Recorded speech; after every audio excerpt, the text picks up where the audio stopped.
ગરબાડામાં દાહોદ જિલ્લા પોલીસ વડાની અધ્યક્ષતામાં લોક દરબાર યોજાયો. ગરબાડા પોલીસ મથકે દાહોદ જિલ્લા પોલીસ વડા ડોક્ટર રાજદીપસિંહ ઝાલાની અધ્યક્ષતામાં લોક દરબારનું આયોજન કરવામાં આવ્યું હતું. આ લોક દરબારમાં ગરબાડા તાલુકાના વિવિધ વિસ્તારના આગેવાનો, ગામ લોકો અને હોદ્દેદારો હાજર રહ્યા હતા. ઘણા લાંબા સમય બાદ ગરબાડા પોલીસ મથકે લોક દરબાર યોજાયો હતો.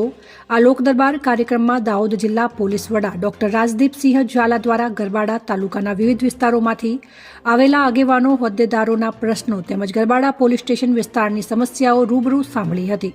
જેમાં ગરબાડાના પૂર્વ ધારાસભ્ય ચંદ્રિકાબેન બારિયા દ્વારા ગરબાડા તાલુકામાં દારૂના દૂષણને ડામવા માટે તેમજ વિરોધ પક્ષના નેતા અને જિલ્લા સભ્ય કિરીટભાઈ પટેલ દ્વારા હાલમાં નવીન બનેલા ગરબાડા દાહોદ અલીરાજપુર હાઈવે પર આઝાદ ચોક બસ સ્ટેન્ડ વિસ્તારમાં ટ્રાફિક પોઈન્ટ કાયમી મૂકવા તેમજ ગરબાડાના જાગૃત નાગરિક રમેશભાઈ મીનામા દ્વારા શાળામાંથી છૂટ્યા બાદ છોકરાઓ જે છોકરીઓની છેડતી કરે છે અને બેધડક વાહન હંકારીને રોમિયોગીરી કરે છે તેમના વિરુદ્ધ કાર્યવાહી કરવામાં આવે તેવી રજૂઆત કરી હતી. નિમચ ગામના ભરતસિંહ અમલિયાર દ્વારા જે ગુજરાતમાંથી મધ્યપ્રદેશમાં બાબા ડુંગર ખાતે દર્શન કરવા માટે જાય છે તેમની સાથે લૂંટફાટની ઘટના બની છે તેને ડામવા માટે દાહોદ જિલ્લા એસપી સમક્ષ રજૂઆત કરી હતી.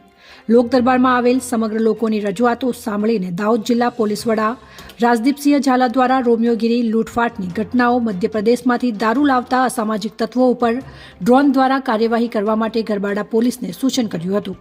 આદિવાસી સમાજમાં ચાલતા કુરિવાજો, લગ્ન પ્રસંગોમાં થતા ખોટા ખર્ચાઓ તેમજ દહેજ પ્રથા બંધ થાય તે માટે ગામના આગેવાનોને ધ્યાન આપવા પણ માર્ગદર્શન આપ્યું હતું.